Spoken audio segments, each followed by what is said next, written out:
ada yang bilang bahwa sebenarnya kuman TBC itu udah ada loh di paru-paru kita. Artinya setelah kuman itu masuk ke paru, tadi kan sudah disinggung juga bahwa tidak semuanya itu jadi sakit kan? Iya betul. Kalau ada satu orang kena TB kan kita sering menjauhi gitu ya, sering menjauhi. Jadi mulailah perbaiki stigma itu di masyarakat. Penyakit TB ini bisa sembuh. Nah, yang penting itu tahu bisa sembuh, Bisa sembuh disembuhkan ya. dengan pengobatan yang diberikan oleh.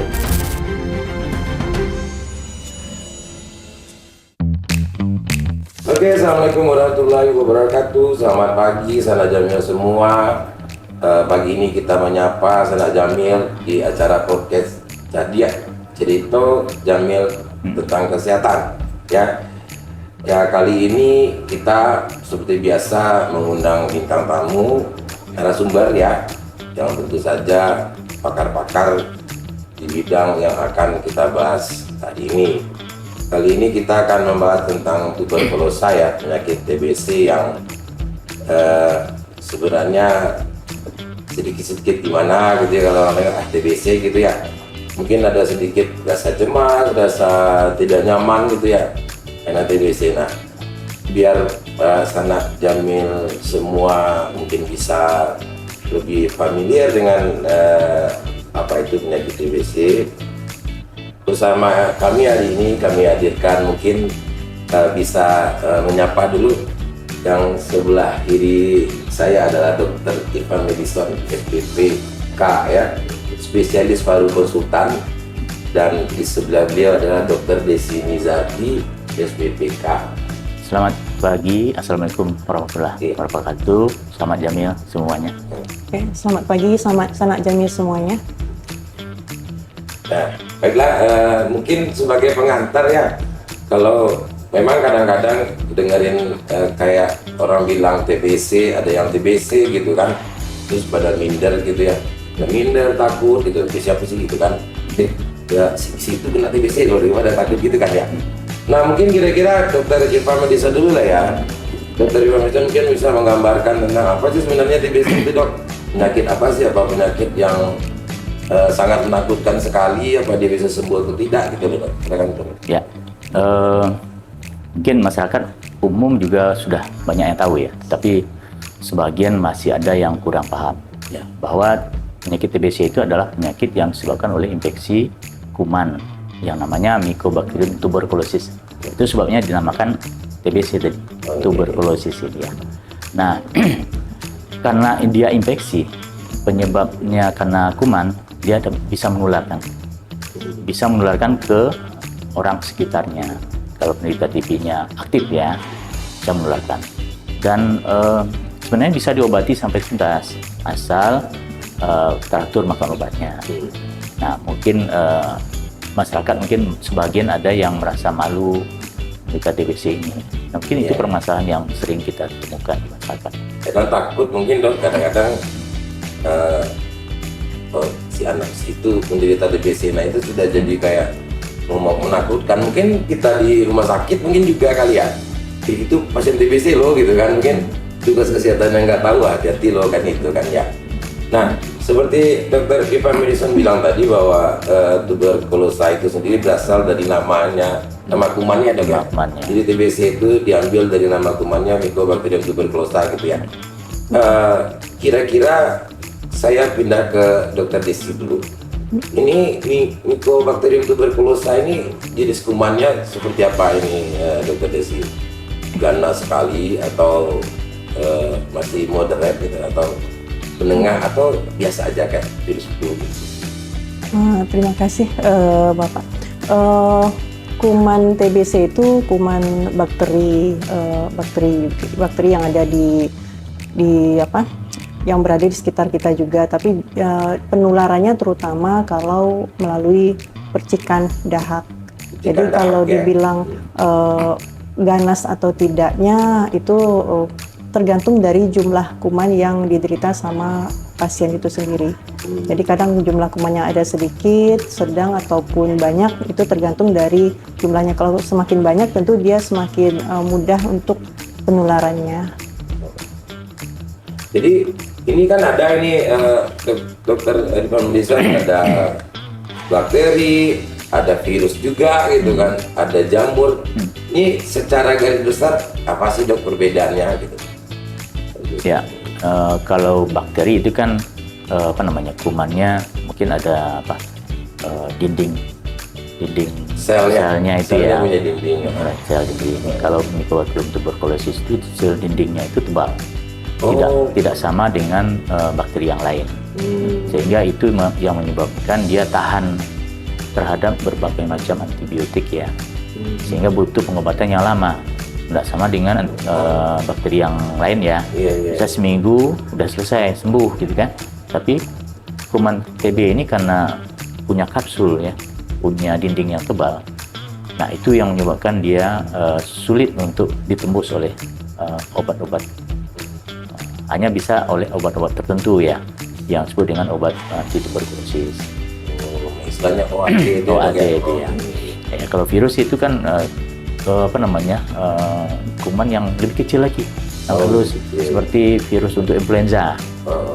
Penularannya mirip dengan TB ya, dari droplet juga ya, dari orang yang terinfeksi virus itu. Sementara untuk jamur itu semacam kapang ya, jamur yang bisa tumbuh di kondisi-kondisi tertentu. Misalnya pada kondisi daya tahan tubuh yang rendah, ya. Misalnya atau pada kondisi di mana struktur parunya sudah rusak, misalnya pada bekas TB, itu bisa terjadi jamur pada parunya.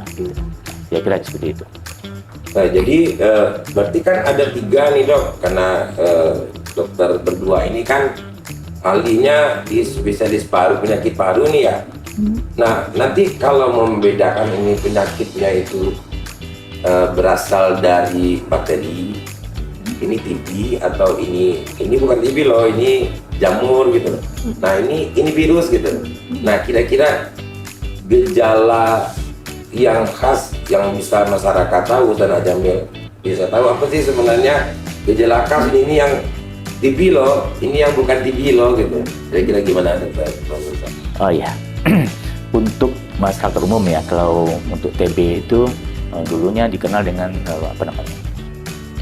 batuk, bukan batuk biasa gitu ya, batuk-batuk yang tanpa tidak ada kelainan lain selain saya batuk itu disebabkan oleh asma, batuk juga kan. Kemudian ciri khasnya itu batuknya kalau lebih dari 2 minggu kita curiga itu ya. Kemudian 2 minggu tidak sembuh-sembuh ya dok? Kita curiga ke arah situ, tapi bukan berarti batuk yang 2 minggu itu sudah pasti TB, bukan. Bisa penyebab lainnya seperti tadi ya, asma atau bronkitis dan lain ya. Nah, untuk gejala tambahannya yang perlu kita waspadai ya kan, yang untuk diketahui juga ya, seperti berat badan menurun, kemudian lesu ya, kan karena ada infeksi. Kalau TB itu kan infeksi yang lama ya, infeksi kronis, sehingga menjadi daya tahan tubuhnya menurun, lesu, kadang-kadang nafsu makan menurun, kadang juga disertai oleh keringat malam. Nah gitu. Dan kalau untuk yang sudah lanjut bisa terjadi batuk darah. Batuk darah, betul. Mengerikan juga ya dokter. Ya, kalau artinya dengan gejala-gejala seperti itu kan ada juga ini di luaran ya. Ini saya pindah ke dokter di sini. Ada yang bilang bahwa sebenarnya kuman TBC itu udah ada loh di paru-paru kita. Tapi karena daya tahan tubuh kita kuat, kita tidak terinfeksi. Apa benar itu dok, kira-kira pendapat luaran? Iya, kalau Indonesia itu kan nomor 2 di dunia. Terbanyak? Ya, terbanyak di dunia. Jadi ya. Indonesia nomor 2 TBC terbanyak ya dok ya? Iya, prestasi yang tidak bisa dibanggakan sebenarnya. Iya, tidak membanggakan. Tapi istilahnya memang di dalam tubuh tentu saja siapapun bisa kontak, tapi tidak semua yang kontak itu jatuh sakit. Jadi mungkin sekitar 10% yang kontak itu jatuh sakit, tergantung dari imunitasnya. Kalau imunitasnya tadi terganggu seperti tadi, mungkin salah satunya daya tahan tubuhnya turun dengan makan kurang ataupun merokok atau pola hidup yang tidak bagus, ataupun pada orang-orang diabetes bisa jadi orang-orang kelainan ginjal itu mudah yang tadinya kuman itu tidur atau dorman itu bisa saja bangkit. Bisa saja bangkit. Jadi kalau tidak semua yang terkontak itu jatuh sakit. Maksudnya terkontak ini kumannya masuk ke dalam tubuh ya dok ya? Berarti kumannya sudah ada dalam tubuh, tapi dia tidur.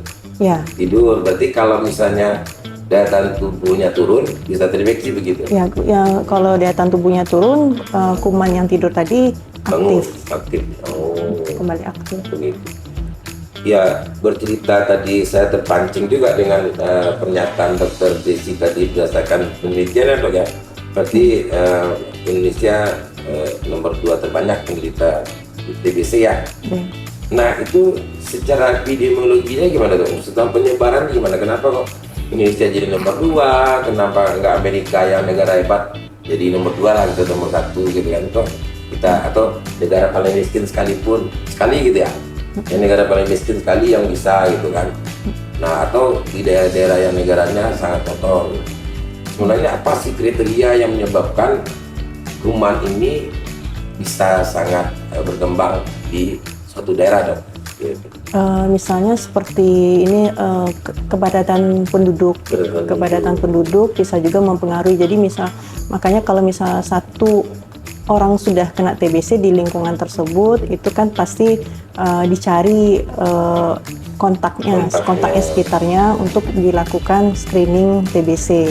Nah, jadi itu yang perlu. Terus satu lagi kan di masyarakat itu kan nggak semuanya juga rumahnya bagus dengan rumahnya ventilasinya kurang. Pertukaran udara ya dok? Ya, pertukaran udara kan juga mempengaruhi, juga malnutrisinya juga mempengaruhi dari imunitas pasien itu sendiri. Berarti memang kepadatan penduduk itu mempengaruhi daerah itu jadi daerah yang banyak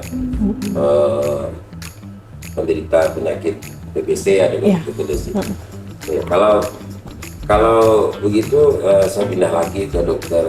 Saya ini hobinya pindah-pindah, saya nanya maaf ya, jangan marah sama saya ya. Nah saya memang ditugaskan untuk pindah-pindah nih, pindah ke dokter Desi, pindah ke dokter Irfan ya. Nah dokter Irfan dengan kerapatan penduduk tadi itu, kepadatan penduduk.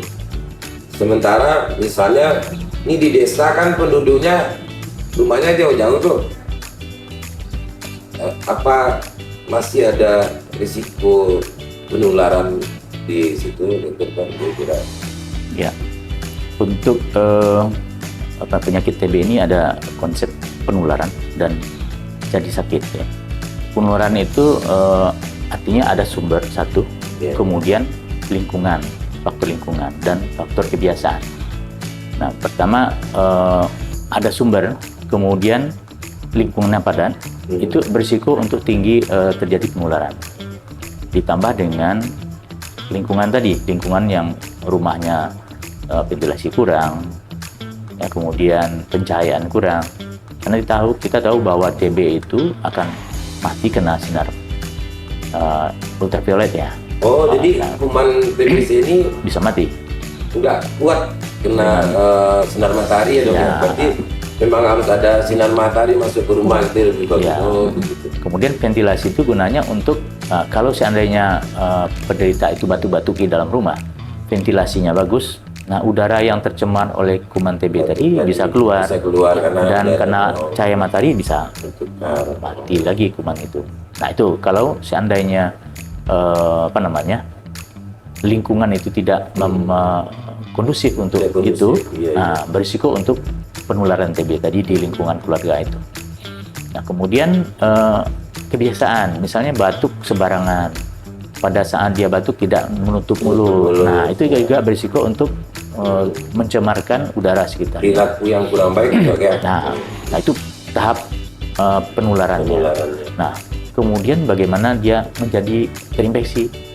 Terinfeksi artinya setelah kuman itu masuk ke paru, tadi kan sudah disinggung juga bahwa tidak semuanya itu akan jadi sakit kan? Iya, iya betul. Bahwa kalau daya tahan tubuhnya bagus, kuman tadi akan diredam pertumbuhannya. Jadi itu akan menjadi TB laten nama istilahnya. TB laten dan sewaktu-waktu dia bisa aktif. Sakit. Nah, aktifnya itu tergantung dari itu virulensi kumannya, jumlah kumannya. Kalau dia berkembang lagi di dalam tubuhnya, kalau pada saat daya tahan tubuhnya turun, maka kuman itu bertambah jumlahnya dalam tubuh. Setelah bertambah itu yang menyebabkan terjadinya gejala klinisnya jadi sakit ya, sakit TB gitu. Jadi TB laten ini berapa lama nih? Kira-kira berapa lama kuman itu di dalam tubuh, kemudian berapa lama dia tahan? Maksudnya biasanya seminggu dia udah mati gitu, kan nggak jadi menginfeksi lagi gitu. Apa dia terus-terusan aja tinggal hidupnya di situ? Ya, kalau kuman TB itu bisa bertahun-tahun, bahkan bisa berpuluh tahun. Waktu kecil dia kontak dengan penderita TB, mungkin dewasanya baru dia sakit pada saat kondisi tubuhnya menurun misalnya. Nah, itu yang perlu kita waspadai. Jadi penting pencegahan itu. Nah, kenapa TB masih banyak di negara kita tidak turun-turun ya? Mungkin faktor pencegahan itu yang masih kurang. Orang di sekitar dia penderita TB itu tidak melakukan precautionnya, tidak melakukan pencegahannya. Nah, itu tuh mungkin yang menjadi perhatian kita ke depan untuk TB. Tapi jadi saya pindah ke dokter Desi lagi nih. Jadi tadi kan ceritanya epidemiologinya kan nih daerah-daerah yang banyaknya daerah Indonesia itu kan daerah Khatulistiwa dok.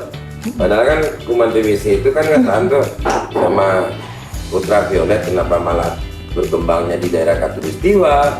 Harusnya kan berkembangnya itu di kutub utara gitu kan, yang ultravioletnya atau kutub selatan. Kenapa kok malah berkembangnya di daerah yang banyak sinar ultravioletnya gitu?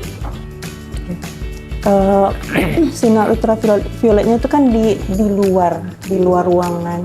Kalau yang tadi Dokter Ivan bilang tuh misalnya dia batuk di dalam terus pertukaran udaranya terganggu di dalam, tidak ada ventilasi masuk, tidak ada cahaya masuk, tentu terperangkap di sana. Jadi penularannya di sana, dan memang masyarakat kita kan memang nggak semuanya yang keluar untuk paling tidak berjemur pagi-pagi itu kan itu juga penting.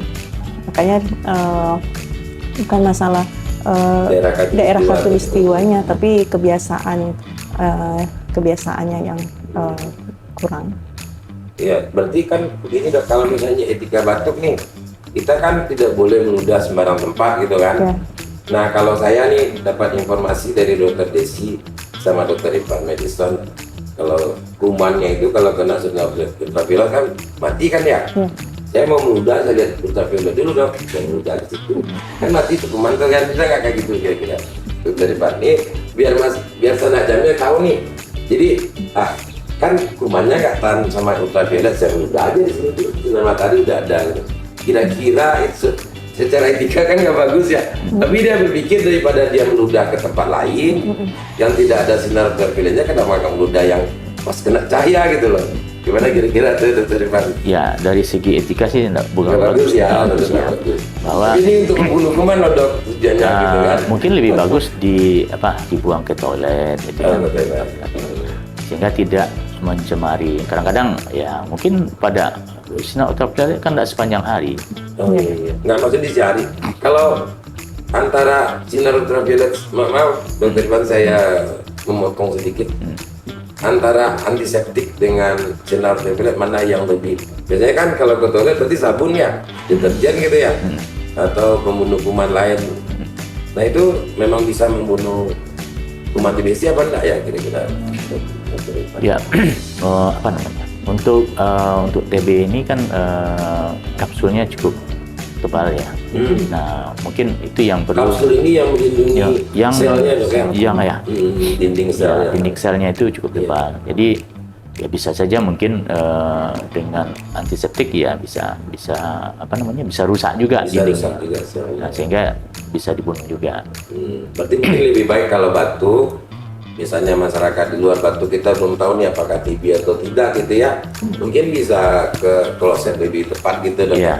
Jadi jangan mentang-mentang kata dokter Irfan itu kumannya nggak tahan sama ultraviolet, udah mudah aja di sini.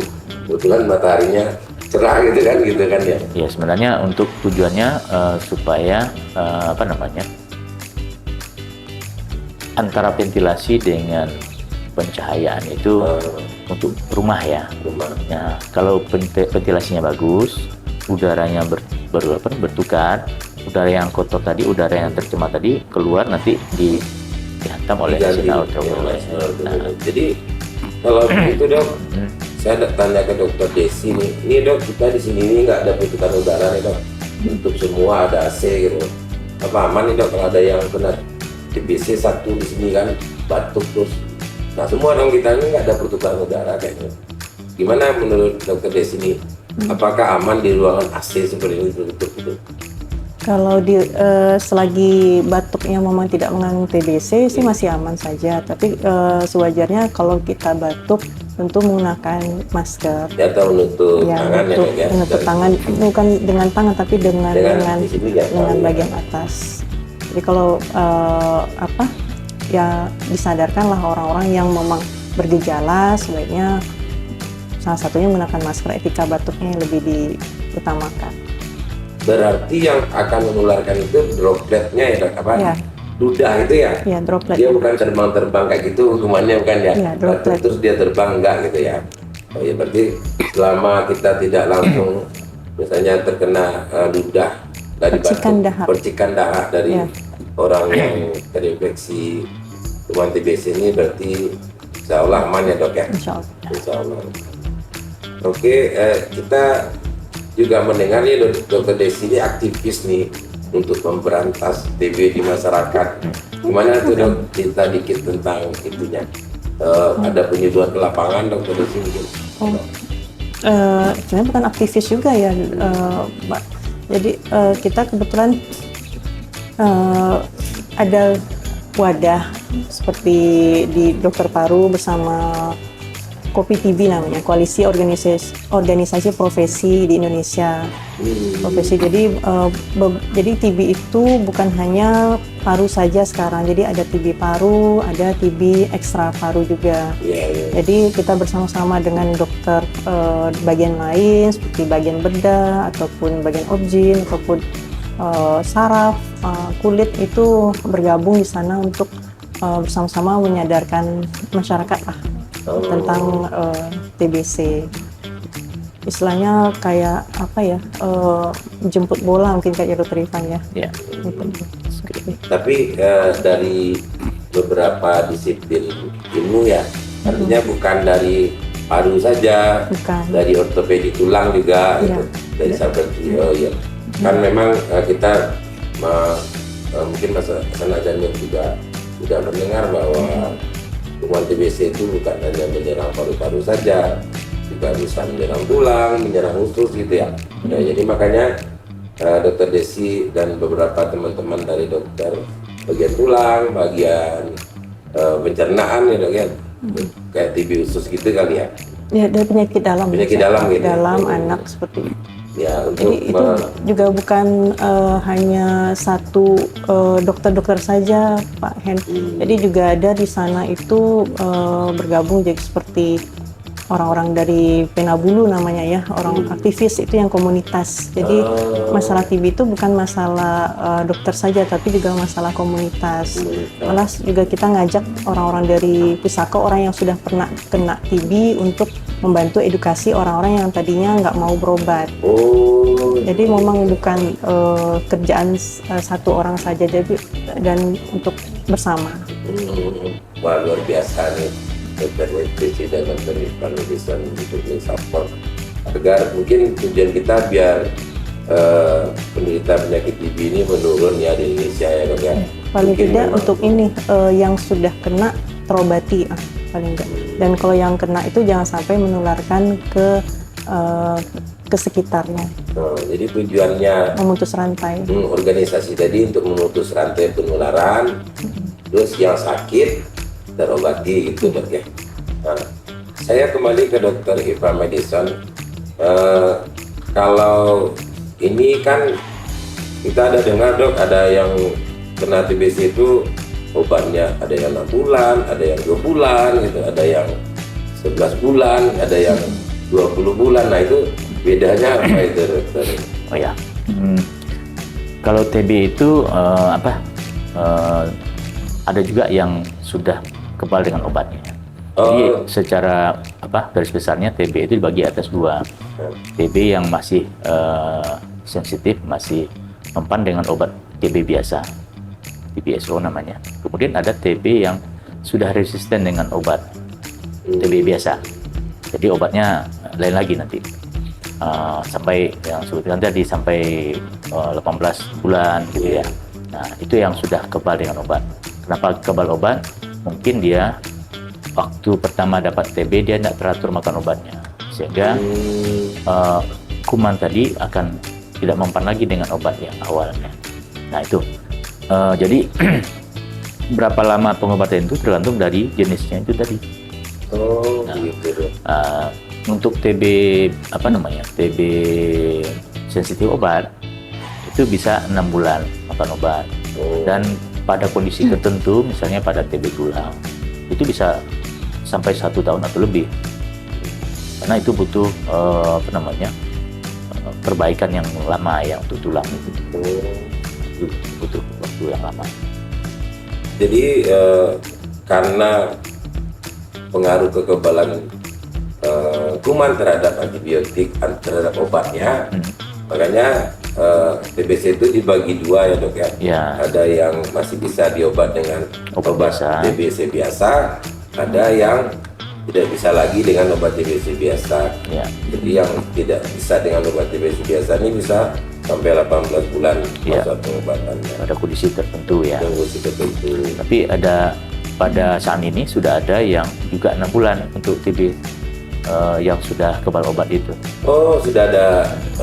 Jadi Kena Jamil ya, bersyukur sudah ada sekarang ditemukan obat yang untuk lebih cepat Ya. Lebih untuk singkat lebih ya. sensitif untuk membunuh kumannya. Ya. Dokter Ivannya. Kalau ini dok, misalnya nih kan berarti yang menyebabkan tadi sensitif tidak sensitif itu karena perilaku si pasien, dia berobat tapi nggak teratur minum obat. Itu yang menyebabkan kumannya gitu dok ya. Berubah sifat ya. Berubah sifat. Jadi istilahnya ada mutasi dari gennya yang menyebabkan tidak mempan lagi dengan obat yang biasa itu. Nah, kalau dia menularkan ke orang lain, dia menularkan kuman yang sudah kebal juga ke orang lain, sehingga kan berisiko untuk orang lain tertular oleh kuman yang sudah kebal juga. Itu sebabnya kita perlu melakukan screening ya terhadap penderita TB itu. Apabila di keluarganya ada TB, kita perlu men-screening semua keluarganya itu bisa diatasi. Kalau ada sakit diobati supaya jangan terjadi lingkaran setan ya. Yang satu sembuh, yang lain sakit lagi. Nanti yang sakit ini menularkan lagi ke yang sembuh tadi, bisa jadi seperti itu. Oh, jadi yang sudah sembuh itu kalau kena kuman lagi bisa sakit lagi. Bisa sakit Berarti lagi. tidak ada konsep kekebalan kayak misalnya udah sakit sekali nggak dapat sakit lagi, nggak ada kayak gitu, bisa balik lagi ya. Oh, Tergantung jumlah kuman yang masuk ya. Kalau masuk kumannya itu bertubi-tubi tiap hari, tentu jumlah kuman banyak dibanding dengan daya tahan tubuh yang ada gitu ya, sehingga menjadi sakit ya, jadi rusak, parunya jadi rusak gitu kan, sehingga menimbulkan gejala klinis. Karena Jamil ya, mungkin itu poin penting yang perlu kita ingat, bahwa pengobatan TBC itu memang harus tuntas dan harus teratur, harus dilakukan pemeriksaan ya kepada anggota keluarga kalau seandainya ada salah satu yang terkena TBC, biar jangan terjadi lingkaran setan gitu ya, berputar-putar di situ terus. Nah gini dok, ini kan juga ada anak-anak, ada dewasa, ada orang tua. Itu obatnya lamanya sama saja obatnya juga sama saja atau bagaimana dok? Mengenai usia, perbedaan usia ini Ya, untuk pengobatan TB sama aja. sama aja. Yang bedakan nanti ada yang sensitif obat atau yang resisten obat tadi. Oh, Yang kebal obat masih. dosisnya gimana dok? Kalau dosis itu tergantung dari berat badan. Berat badan. Makin tinggi berat badan, dosisnya akan naik. Kira-kira kan kata orang itu juga ada tuh kalau misalnya minum obat ini ada efek sampingnya. Kira-kira apa efek samping yang mungkin nanti kalau itu tidak berbahaya, tidak perlu dilapor ke dokter biar sana Jamil pada tahu nih. Kira-kira apa efek samping minum obat? Sekian lama tuh ya dok, ke dokter Desi lah mungkin. Efek sampingnya yang pertama mungkin karena minum obat TB itu ada namanya rifampicin, tentu saja nanti urin kita berwarna merah ataupun oranye. Oh, pipisnya berwarna merah Tapi gitu. Oh. tapi itu sebenarnya bisa menandakan kalau pasien ini memang minum obat. Oh, tapi tidak berbahaya. Enggak, itu Oh. enggak berbahaya. Jadi kemudian mungkin bisa juga dia mual-mual, muntah-muntah pada awalnya, terus bisa juga ada gatal-gatal, alergi, kulit bisa juga seperti itu.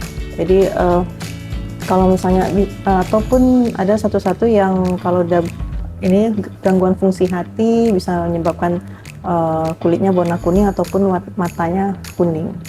Oh, jadi dari gejala tadi, kapan si pasien harus melapor ke dokter nih ini?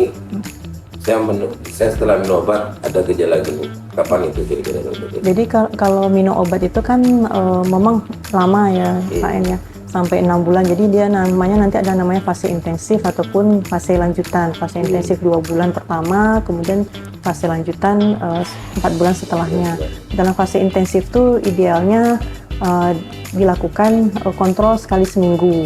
Oh, Sekali seminggu. Jadi pada kontrol sekali seminggu itu dilihat ada nggak gejala-gejala seperti tadi, efek samping seperti tadi mual muntah ataupun kekuningan. Dan kan di dalam seandainya belum sampai jatuh waktu kontrolnya sudah mengalami gejala seperti itu, kayak kita kan ada namanya pencatatan TB. Pencatatan TB, di pencatatan TB itu biasanya orang yang minum obat TB itu ada namanya pengawas minum obatnya. Pengawas minum obatnya kan keluarganya. Nanti keluarganya ini idealnya sih orang puskesmas atau yang apa, tapi kan nggak bisa juga mengcover semuanya. Paling tidak keluarganya bisa menghubungi ke puskesmas dan puskesmas bisa langsung membantu menangani. Kalau tidak tertangani sama puskesmas, dia bakal menghubungi rumah sakit tempat dia mengambil obat. Jadi ada kontaknya, kita nggak selalu ngasih. Ada kontak posternya berarti. Ya, kita ngasih kontak. Nanti kalau ada apa-apa Bu, silakan hubungi ini. Jadi terbuka untuk konsultasi, walaupun tidak datang langsung. Walaupun tidak datang langsung. Jadi kalau misalnya berbahaya apa efek samping yang terlihat, jadi dokternya akan suruh datang langsung. Ya, misalnya mual-mualnya sangat berat nih, sudah dikasih obat anti mual tapi masih juga, terus tambah pula dia berwarna kuning matanya, itu memang segera langsung ke rumah sakit. Mungkin ada satu obat yang harus dihentikan. Dihentikan. Tapi penghentian obat itu efektif ya dok buat TB-nya, memang masih tetap bisa berobat TB dengan Bisa. Namanya pengobatan dengan kondisi khusus. Oh, dengan Kondisi khusus. Ya, ini ke dokter Desi lagi nih. Kalau ini kan ada efek samping obat.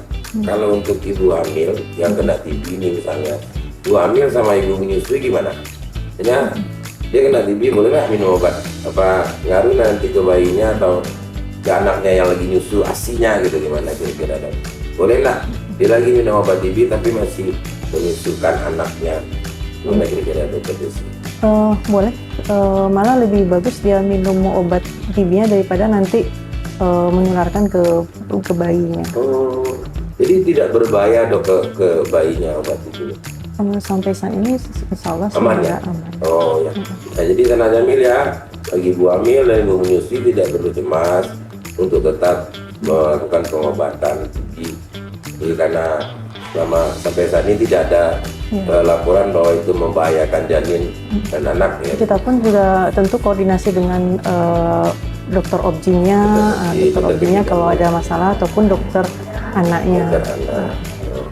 Jadi Tapi memang tidak ditemukan ya dok ya. Ya, sampai saat ini sampai kalau aman ya dok. rasanya belum Ah, ada. iya.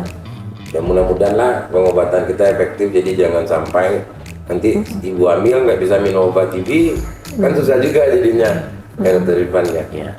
Oke. Nah, jadi kalau dari kondisi obat tadi, saya kembali ke dokter Irfan. Kan ada efek samping dan ada pembagian obatnya itu. Nah, pesan yang paling penting akan dokter Irfan sampaikan ke sanak jamil apa kira-kira tentang pengobatan TB? Ya, pertama TB ini harus diobati supaya jangan menularkan ke anggota keluarga, khususnya ya yang serumah, yang dekat ya. Dan pengobatan ini, penyakit TB ini bisa sembuh.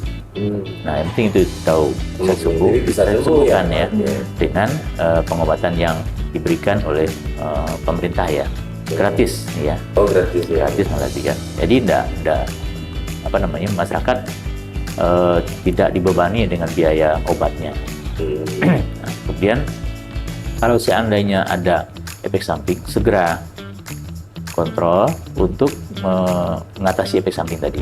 Nah, kalaupun efek sampingnya agak berat, mungkin ada cara untuk mengatasinya.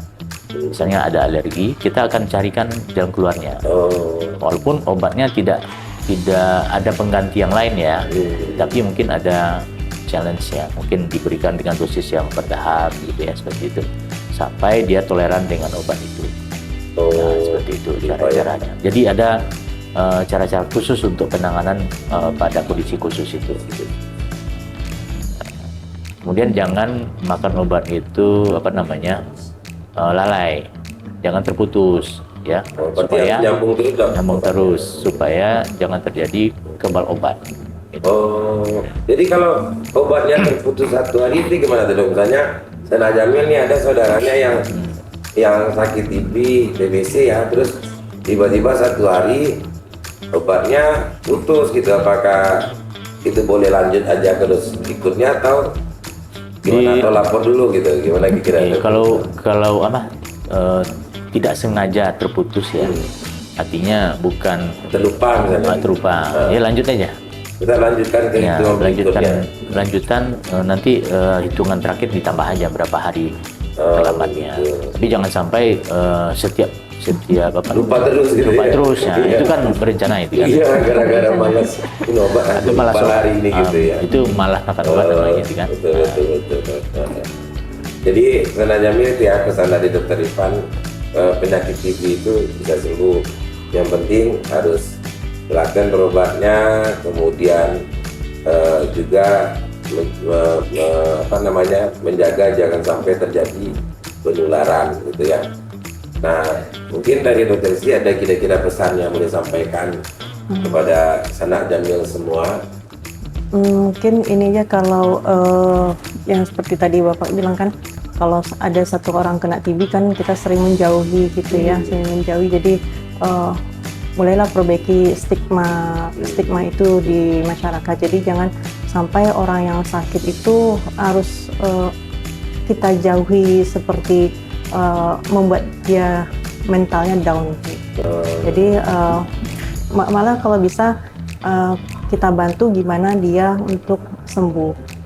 Jadi dicari faktor-faktor apa saja yang bisa membantu dia untuk menyelesaikan pengobatannya. Seperti tadi kalau misalnya dia efek samping, kita mungkin tukar dosisnya, ataupun nutrisinya terganggu, kita bantu. Jadi jangan ada jadi kan penyakit itu bukan hanya penyakit fisik aja, kadang mental juga terganggu dengan stigma. Ini ada TB ini gitu kan, apalagi masyarakat menjauhi. Itu sebenarnya mungkin balik lagi edukasi gimana cara penularannya. Jadi penularannya itu bukan hanya kayak tadi melalui salaman atau apa, itu bukan, tapi melalui percikan dahak. Jadi kalau yang sakit sadar untuk pakai masker, tapi kalau misalnya mereka nggak sadar, ya udah kita yang sehat yang pakai. Hmm. Jadi memang bantu orang yang sakit untuk sembuh. Hmm. Jadi itu ya pesan dari Dr. Desi itu, jangan kita menjauhi atau mengucilkan ya penderita TBC, karena memang kalau dikucilkan itu nanti mentalnya akan turun, dia jadi nggak bisa sembuh gitu ya. Jadi Nah, malas kalau- berobatnya gitu. Ya, jadi pesan Azamil ya, kita sama-sama, yang satu yang sakit menjaga dengan memakai masker atau dengan menggunakan batuk, etika batuk yang baik gitu ya Dr. Desi ya. Dan yang apa namanya, yang orang sekitarnya juga mensupport, membantu bagaimana supaya penderita bisa cepat bisa disembuhkan. Ya, sana Jamil semua, mungkin untuk hari ini, kesempatan kali ini kita selesai untuk podcastnya. Nanti mungkin di lain waktu kita akan kembali lagi dengan materi yang berbeda. Assalamualaikum warahmatullahi wabarakatuh.